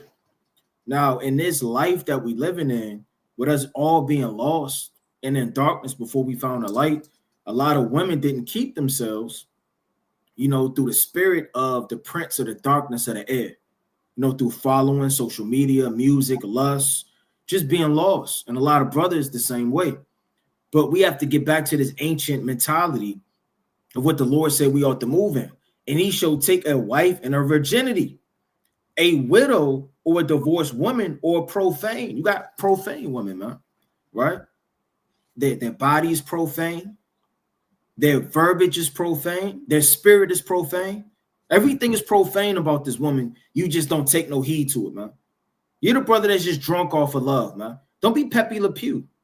Brothers remember that cartoon. Right. I mean, she didn't want him. She ran from him. She fled. She ducked. She hid. She was behind poles. He snuffed her out. And all he wanted to do was one thing, man. Don't be Pepe Le Pew in this truth, man. Every woman with fringes on, you seeking her out. Right. You want everybody's DM, man. If she's profane or in a harlot, she's dealt with multiple men, right? You don't want a woman that's courted 17 brothers. You don't want a woman that's courting 2 men at the same time. If that woman is courting 2 men at the same time, you shouldn't talk to that woman. There's no weighing your options. I'm not married as of yet. Right? Oh, shamefacedness. I haven't done anything. No, you have a harlot mentality, man. See, they got something called premeditated murder. Meaning you come to this man's house, you see pictures on the wall, man. He got all the little tacks in the wall. He know where you had breakfast. He know where you had lunch. He know exactly what time your mother go to sleep, what time your father go to sleep, what time your dog goes in his dog house in the backyard. And what are they going to do? They're going to pin you with murder because you premeditated that. What about marking people with the premeditated mentalities of whoremonger, man? You're sitting up there sexting, sending all type of pictures, man. Oh, we didn't do anything physically. No, but your mentality and the spirit you moving in says otherwise, man. See, a lot of people they court, and I was watching a live earlier, like the brother said, in Miami, Detroit, whatever the case may be. You are far off. But what if y'all was right next door, man? How long would y'all last? How long would this courtship be? How long would your conversations be before you just go over? Before you do a lewd act, man?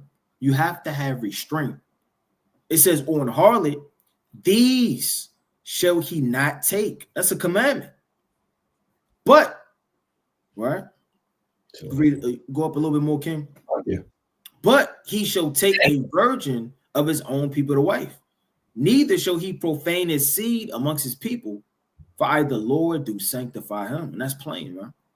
And your seed is one of the chiefest things you have to pass down.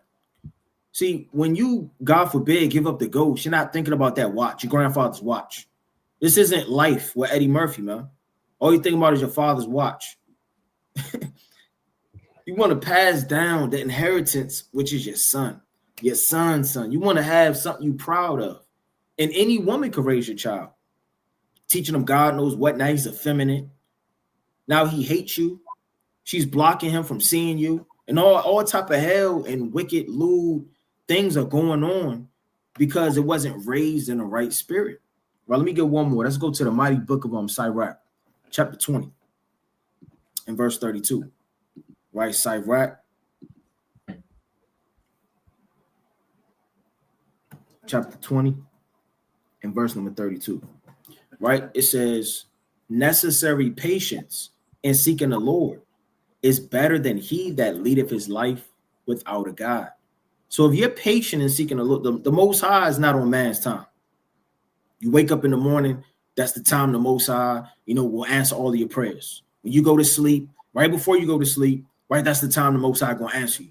No, the Most High move on his accord whenever he wants to move. If he cares to even move at your cry or your admonition or anything you bring towards him. So you have to have patience. Patience is hard, man. Like it says in the book of James, the 5th chapter, we don't have to get it, but have you heard, paraphrasing greatly, of the patience of Job, man. See, Job was patient, catching hell, hardship. He was in a situation where a lot of people would have fled out of, man. When you're not patient, the worst happens. Think about when you cooking and you rushing. It's never tasting how it would if you would have took your time. You rushing on your paint job. You painting your apartment. Now you lower your house and you got all these lines in the wall. Right? Anything you do with you rushing, you don't want your mechanic to rush on your engine, man. Go ahead, Ken, you got it. It's a wise saying. It said, I had a basketball coach who say this, not to be long-winded. It said, if you don't take your time to do it right, when will you have time to do it again? Huh. Yeah. Yeah, they say, I think they say in the world, measure twice and cut once. Right? So you're not sitting up there all day, wasting time by rushing, man. When you rush, you in car accidents. I mean, when you rush, now you're in a marriage and you don't even know this sister, man. You don't even know this brother. Here you are as a woman, supposed to be led by this man, and he's your head, and you have no idea what he's thinking, man. It says it's better than he that leadeth his life without a God. So you want to have a God, you want to have counsel. And the chief counselors, but it's these accounts, man. They show you where men have failed and when a men, have succeeded through the spirit. The brothers got it. That's right. That's right. And I want to get Yard down backstage. Okay, let me get Yard down there. Let me get the brother in here. All right. Shalom. Shalom, King. Shalom. Shalom, King. I want to get this too, because we also put in here domestic abuse, right? So I just want to get this in let me get First Peter. Because you got fornication, loot that's going on. You also got brothers putting hands on women in Israel, man. You got women that be going upside their husband's head. You got mental abuse. You got threats going on. You got verbal abuse. Verbal abuse. There's a lot of levels of abuse and things that ought not to be done going on in Israel, man. The Most High is not into ghetto love, man. Ghetto love is not in the scriptures, man. That Jody and Yvette love, man. The Most High has righteous examples in the Bible. How a husband and a wife is supposed to move in the spirit. And if you're a man and you put your hands on your woman, man, then you're going to be destroyed. You're going to get put to death. And if you're a woman putting your hands on your husband, you're going to be destroyed, man. There's never a reason. Well, I'll put it like this. Nobody should be putting hands on anybody. Right? This verse, Peter chapter 3 and verse number 7. Likewise, ye husbands, dwell with them according to knowledge, giving honor unto the wife as unto the weaker vessel, and as being heirs together of the grace of life, that your prayers be not hindered. What knowledge do you dwell with your wife according to? Is it according to what your stepfather told you, man, when he was drunk, beating on your woman? Is that the knowledge that you dwell with your wife with? To what your favorite rapper said? Right? To what your damn, I don't know, your barber said, man? No, you dwell with your wife according to the knowledge of the precepts. Right? Compassion, mercy, correction, love, building up. That's the knowledge that you apply when you dwell with your wife. And you give honor to the wife as unto the weaker vessel. So you have to recognize your wife's limitations. You have to recognize that she can't do everything that you could do. A lot of brothers treat their wife like a brother in the camp, man. I need this quiz done by tomorrow, right? Give me the book of so-and-so, man. Where that's at. A lot of men, what's what I'm looking for? They doing too damn much, man. Your woman is a feminine vessel, a weaker vessel. So when you move in and out of houses, they got boxes that says fragile, or it says this side up. You don't handle those boxes the same way you handle other boxes. It tell you it's fragile, easily broken. This side up. You have to position it and handle it and place it in the truck a certain way. It got to be set apart from other stuff. Sometimes it got to go at the top. It got to get taken off. It got to be isolated. You don't handle everything the same way. Otherwise, you'll break it. You don't handle your wife the same way you handle a brother, the same way you handle your son. For every relationship that you have, there's a level of wisdom that has to be applied with that relationship. You know, with your son, your daughter, your husband, if you're a woman or your wife. But you have to know as a man of the Lord that your wife is the weaker vessel. She may be easily out the spirit. She might be oversensitive. She might be emotional. You might not look at it as that serious, but it's that serious to her. She's the weaker vessel. Right? She's not Samson. She's not you. She's not a brother in the camp. You know? And here's the point. And if you put your hands on a weaker vessel, man, I mean, how low can you get, man? How disgusting, vile, shameful, effeminate, and unright, just heinous can you be, man? You know? And as being heirs together of the grace of life, that your prayers be not hindered. You see that? You have to understand y'all are heirs together. Y'all are one flesh. And your prayers can get hindered, man. You're wondering why things ain't prospering. You're wondering why you're being limited. You're wondering why things are being hedged up for you, because it's how you treat your wife, brother. Right? You do not deal with your wife as a weaker vessel. You deal with your wife like some Negro, man, or some whore out in the streets. But here's one more, brothers got it. Finally, be ye all of one mind, having compassion one of another, love as brethren, be pitiful, be courteous. So your mind should be according to these scriptures. And Jake, you got to learn how to have compassion. And sisters have to learn how to have compassion on one another, how to have empathy, sympathy, sympathize, be intrapersonal, you know, put yourself in their shoes, understand how they feel, be merciful. Right? Your husband came in, he had a rough day, his back hurt, he was moving cinder blocks, and you got to have compassion as his wife, man. What do you need? And you know, your mind got to be, your desire got to be towards your husband. Okay, my husband, okay, he was working the double. Okay, that means he ate his lunch at 12. So I know when he get in, you know, he come in at 7. Okay, he's going to be hungry. Okay, so let me make sure I got this done, this ready. Okay, let me that your mind, a woman, your mind got to be there. You got to be 4 steps ahead. And men, your mind got to be there, man. Okay, I know my wife, she's dealing with this. Okay, this is going on in her life, this situation. I remember she said her foot hurt here, or, you know, this is going on. And you got to have compassion and be considerate and be pitiful and be courteous, man. Right? That's also part of marriage. Marriage is not just sex, and marriage is not just giving your wife an essay, man. Right? You giving your wife a 500-word essay because she left the biscuits in the oven too long, man. Brothers have to learn how to be pitiful and courteous with your wife, man, and be kind one to another. You know, but brothers got it. That's a spirit. We was on the phone earlier talking about this, right? You got to give and you got to receive in a marriage, right? It can't be always about the husband. I'm the head. It's what I want to do. I don't give a damn what you want, right? And cause contention, right? You gotta find a perfect balance in your marriage, right? You gotta find a balance to make sure that y'all are keeping things lively, right? We're lively stones, right? Marriage isn't like what's that? Courage the Cowardly Dog. They just sit and watch TV all day and get angry with each other. Yeah. No, we're lively stones. You have to love your wife. Let's go to the classic, Ephesians chapter 5 and 24. Yeah, Eustace. Eustace. Yeah, Eustace and Muriel. Yep. So, Eustace yeah, and so like he Muriel. was grumpy as hell too. Yeah. Grumpy as hell. Yeah, he's a demon. He hated everything about his life.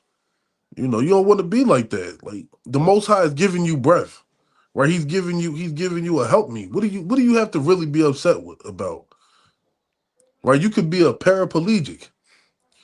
Right? You can have half your skull gone and not remember anything before yesterday. Right? You know, these are outlandish examples, but you know, men they let captivity take over them, and they tend to push the abuse or the anger onto those that they love. Right? You can't do that. You got to gird up your loins. Right? This is Ephesians chapter 5 and 24. Yeah, that devil right there. Right? Ephesians 5 and 24. Therefore, as the church is subject unto Yahushua, so let the wives be to their own husbands in everything.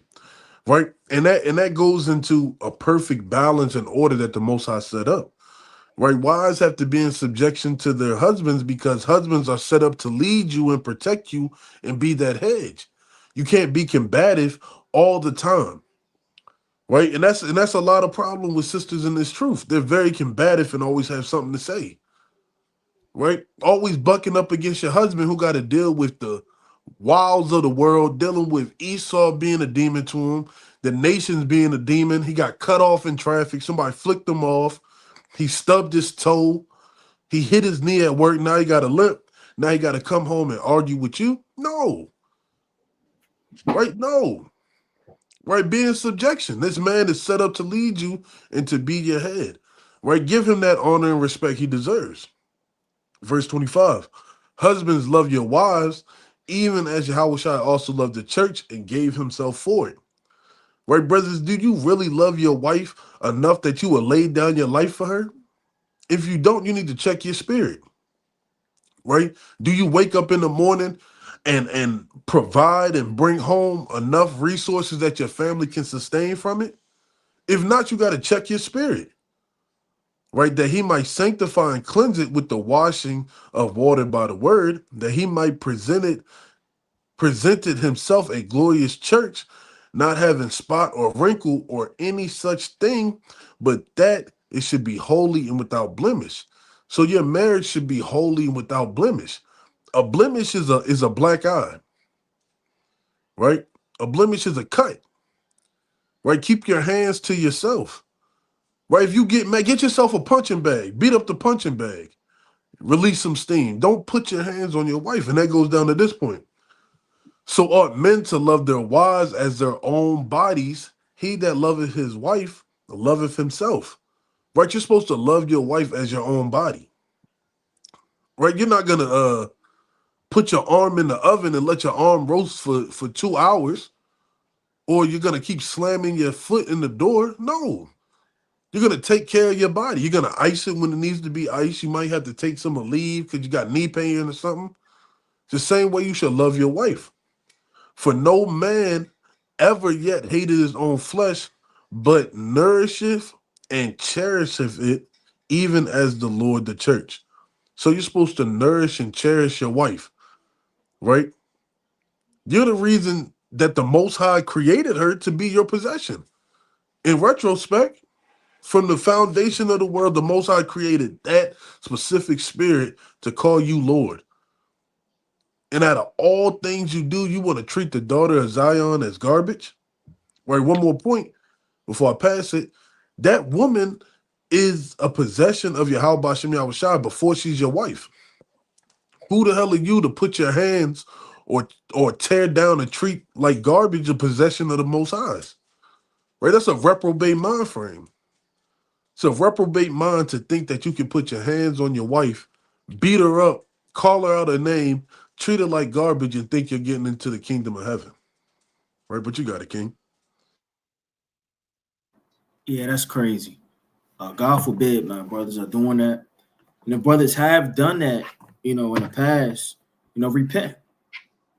Don't move in that same evil spirit, right? And don't be a brother that you don't know how to, like the brother said, you don't have an outlet for, the spirit you're in. Brothers go jogging. Brothers have 1,000 things you can do, besides reading, praying, and fasting that can keep your mind off of it. Like maybe somebody's mother or grandmother, they think about their children and they just clean just to get their mind off of it. Have something you enjoy, man. That's peaceful. A lot of people, they paint. Brothers, they play video games. Some brothers play video games. Some brothers, they make music. A lot. I mean, you got to be creative. If all you're thinking about in the house is that problem, it's going to drive you insane, man. You're going to revisit the situation. You're going to fight. You know, it's good to take time apart just to clear your mind because your mind is hot at the moment. Think how many people made wicked decisions at the moment. Now, if they would have visited tomorrow or the next day, they probably wouldn't have gotten that fight. They probably would have never said those words. Probably would have never cut somebody out. So again, revisiting situations is wise also.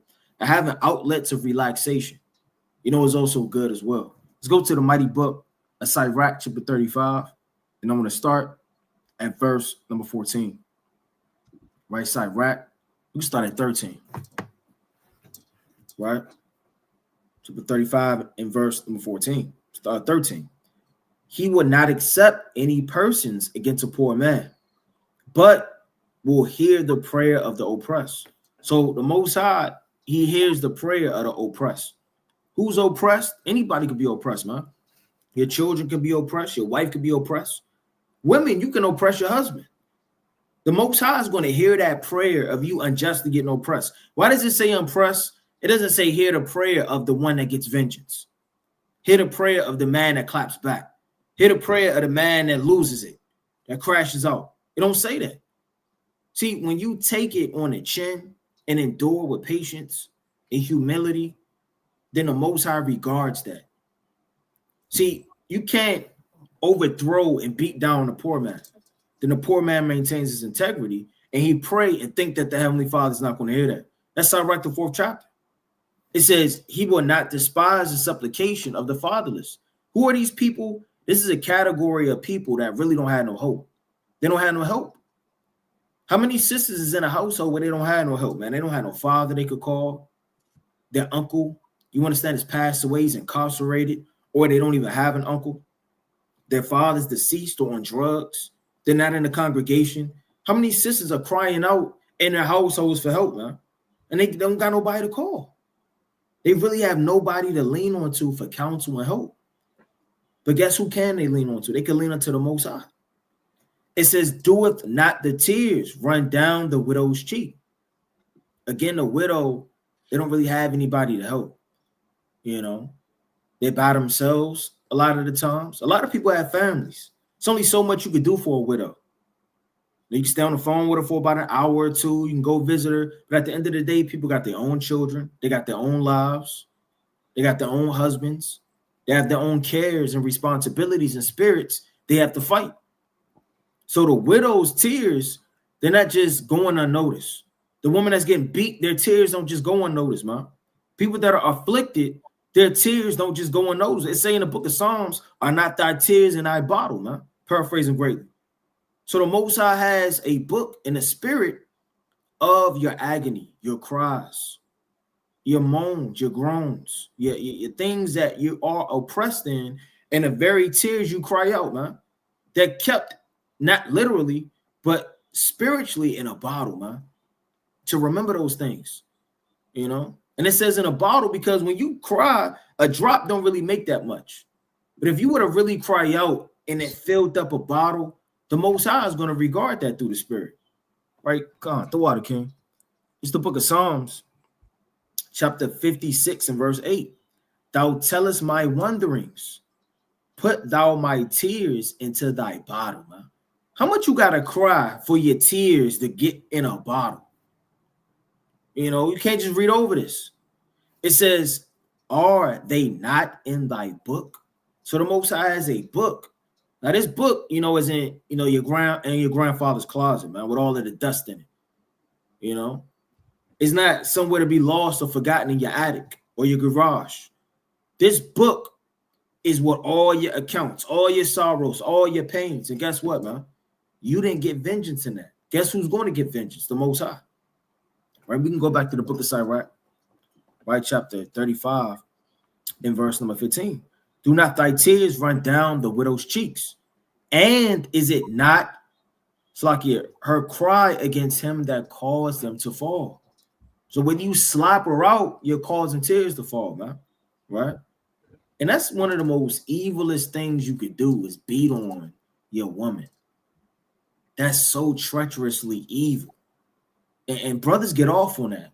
They get off on that power boost, that dominant spirit they get from it, that whatever you want to call it, man, you got to really examine those type of men. And sisters can't ignore the signs that leads to that even before it happens. A man can always raises his voice. He's always bucking at you. Or he always slamming the door, man.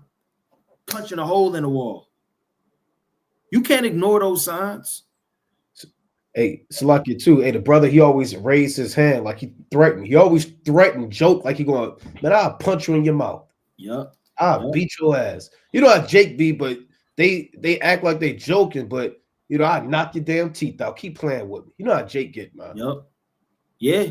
And that go on too much for women to ignore. It go on so much, you're getting used to it. Right. He's training your mind to get used to that verbiage. Right. I slap you out. Right? He's just at it again. And then way he get home, he had way too many drinks, and it's on. You done said the wrong thing. You done did the wrong thing. You done made too much noise. You didn't run the bath. You know, he stuck a thermometer, right? The bath water ain't the way I want. Now all hell breaking loose. You know, the very slightest thing, it could go down. You got to watch those type of men. It says, doeth not the tears run down the widow's cheek, and is not her cry against him that caused them to fall. Brothers got it. You got it. Can brothers hear me? God. To get the book of Ephesians chapter 5, verse 22.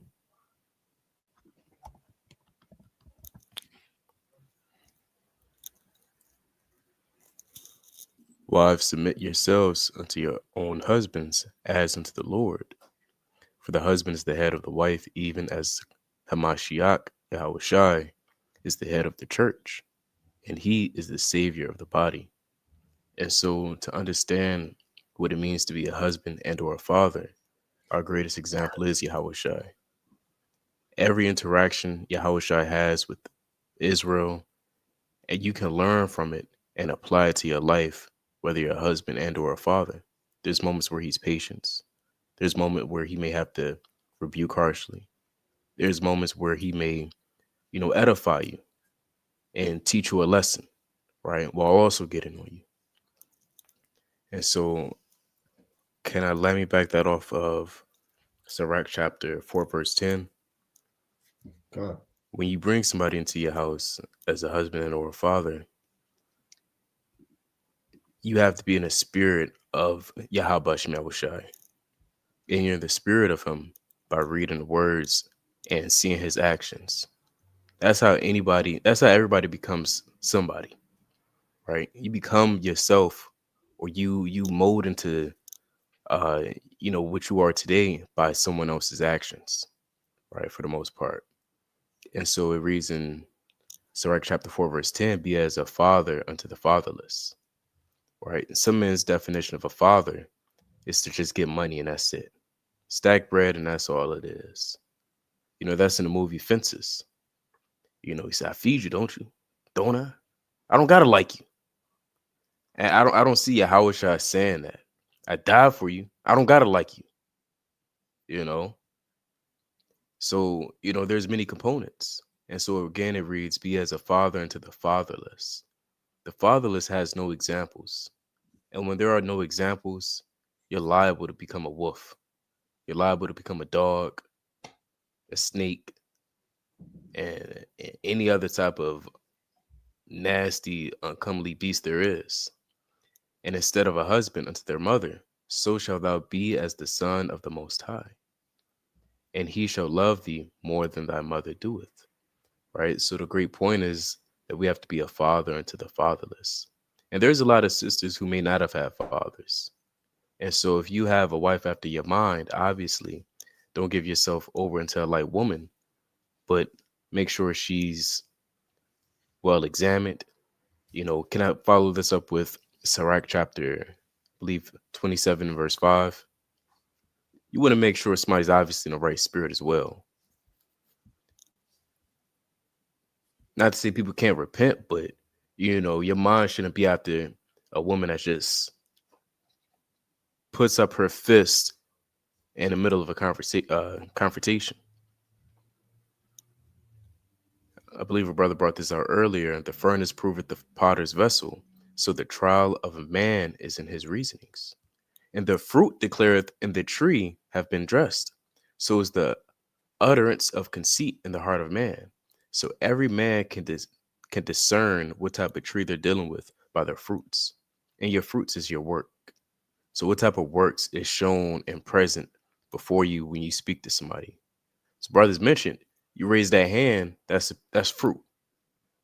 That's a poisonous fruit. You raising your hand, you calling someone out their name, because I mean, people just think, well, what happened? Where did it come from?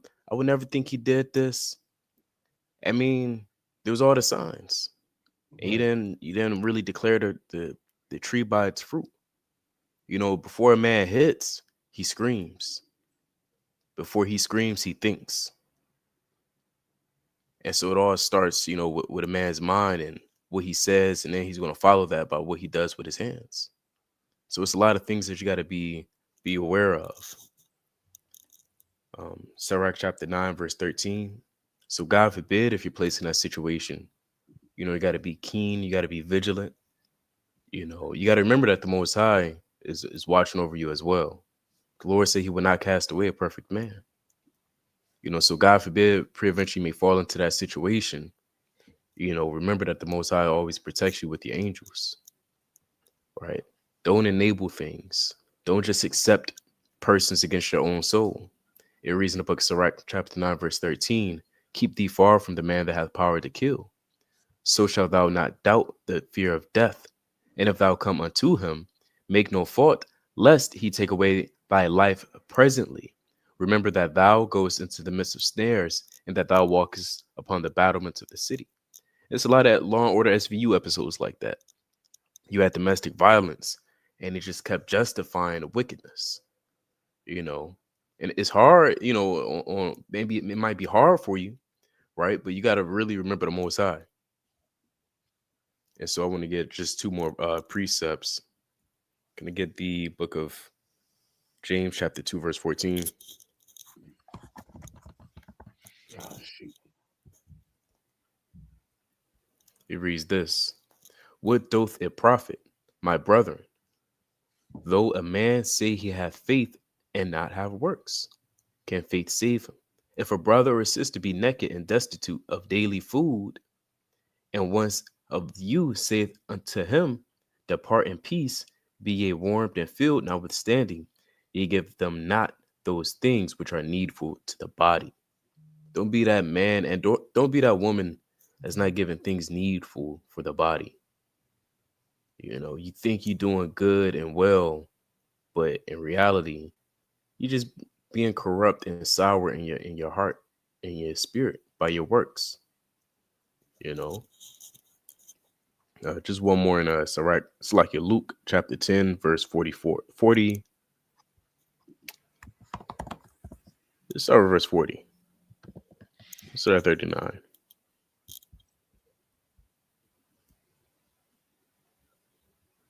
And she had a sister called Mary, which also sat at Yahweh's feet and heard his word. But Martha was cumbered about much serving, and came to him and said, Lord, dost thou not care that my sister hath let me to serve alone?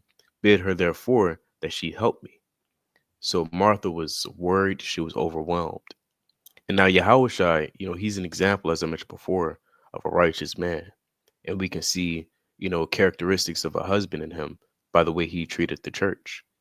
And so we find his response in verse 41, where it reads, and Yahushua answered and said unto her, Martha, Martha, thou art careful and troubled about many things. But one thing is needful, and Mary hath chosen that good part, which shall not be taken away from her. And so in this account, you have a sister very worried, troubled, frantic, moving this way and that way. And Yahushua's response, it wasn't him raising his hand. He could have did it too. He cursed the tree. He did a lot of things. But his response was seasoned with salt. His response was patience. His response held a lot of decorum. So, you know, Yahushua is really the best example of a father. But with that, I yield. God, that's right. That's right. That's right, man. I was bringing out mighty precepts. Do brothers have anything else you want to bring out before we wind down? La. Okay, con. La. Yeah, we can let's bring out closing precepts. All right, that's Salaki. Get the book of Revelation, chapter 3, and verse number 2. Right, it says, be watchful and strengthen the things which remain that are ready to die, for I have not found thy works perfect before God. Our brothers bring this in week and week out through the spirit and mercy of the Most High for brothers to actually do this, man. Right? I mean, you never know what's going to happen and what's right around the corner. Satan is always right around the corner. So you have to be watchful. When you're watchful, you can prepare. When you can prepare, there's safety. So make sure that, brothers are really zoned in and sisters in that. Remember, therefore, how thou hast received and heard, and hold fast and repent. If therefore thou shalt not watch, I will come to thee as a thief, and thou shalt not know what hour I will come upon thee. Right? So the Lord can visit you any day and any moment. Make sure that brothers and sisters are keeping watch through the spirit.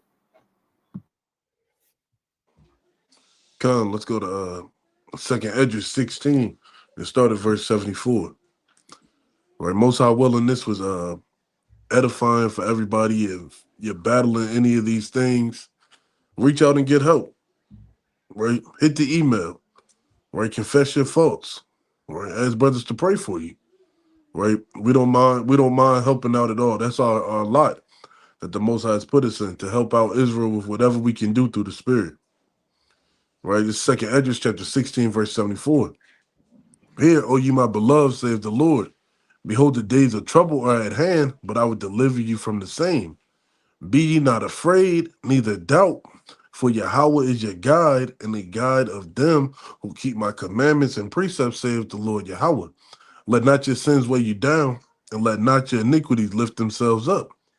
Right? Don't be rolling around in your own filth and then complaining things aren't going right for you. Right? You feel like the spirit is leaving you. Right? Let not your sins weigh you down. Right? Get up on your feet and move. Right? And move away from that what is tying you down, which is destroying you spiritually. Right? Woe be unto them that are bound with their sins and covered with their iniquities, like as a field is covered over with bushes, and the path thereof covered with thorns, that no man may travel through. It is left undressed and cast into the fire to be consumed. Right? So don't be like a desolate field covered with dry bushes that just heaps more inferno upon fire. Right? More ammunition to the fire, shall I say? Right? Be bold as a lion. Forsake those things that are holding you back, and serve the Lord as best as you can in truth and sincerity. With that, I yield. Gone. Bring out the book of Luke, the 7th chapter, and the 40th verse. And Yahushua answering said unto him, Simon, I have somewhat to say unto thee. And he saith, Master, say on. Jump down to verse 42. So it reads, and when they had nothing to pay, let me jump down to get to the point. Verse 44. And he turned to the woman and said unto Simon, Seest thou this woman? I have entered into thine house. Thou gavest me no water for my feet, but she hath washed my feet with tears, and wiped them with the hairs of her head. Thou hast gavest me no kiss, but this woman, since the time I came in, hath not ceased to kiss my feet. Mine head with oil thou didst not anoint, but this woman hath anointed my feet with ointment. Wherefore I say unto thee, her sins which are many are forgiven, for she loved much. But to whom little is forgiven, the same loveth little. And he said unto her, Thy sins are forgiven. And so the amount of work you do, the Lord is going to forgive you for the large amount of sins that you've committed. However, on the contrary, if you love the Lord little, and you pray once a week, and you repent once a year, or fast once a year, I mean, the Lord is going to forgive just a few of your sins. That gives rooms for tormentors and spirits to plague you because you're not constantly abounding in the work of the Lord. But with that, I yield. Con, that's right. That's right. I want to get the classic in Revelation chapter 22 and 12. Right? It reads, "And behold, I come quickly, and my reward is with me to give every man according as his work shall be." And kind of tailoring it to the lesson, man. Part of doing the work is being a virtuous and righteous husband. And part of your work should be being a virtuous, righteous wife, man. Right? This is part of doing the work, maintaining your body with discipline, praying, fasting, right? Having some type of self-control over your spirit. That's also work, man. So doing the work is going to camp, doing the work is giving alms, but doing the work also starts in your spirit and within your marriage as well, man. And if you are, all of the breakdowns and all of the precepts, and you're an off wicked husband, you're still not going to make it, right? If you know all of the precepts as a sister, you got the tightest head wrap and the most beautiful dress, and you're still being a wicked wife, you're not going to make it. So you have to look at every level or every role that you have because you wear multiple hats. Brothers are husbands, fathers, brothers, servants. You understand? Counselors. You wear multiple hats. And you want to be blameless in every role that the Most High gave you, especially with being a husband and being a wife, man. Right? So with that, I'm going to close up, giving, of course, our honor and glory to Yahweh. Most High willing, you're edified. Brother Naquam. Brother Amos. Brother Yardan. Brother Ray. Kwame Shalom.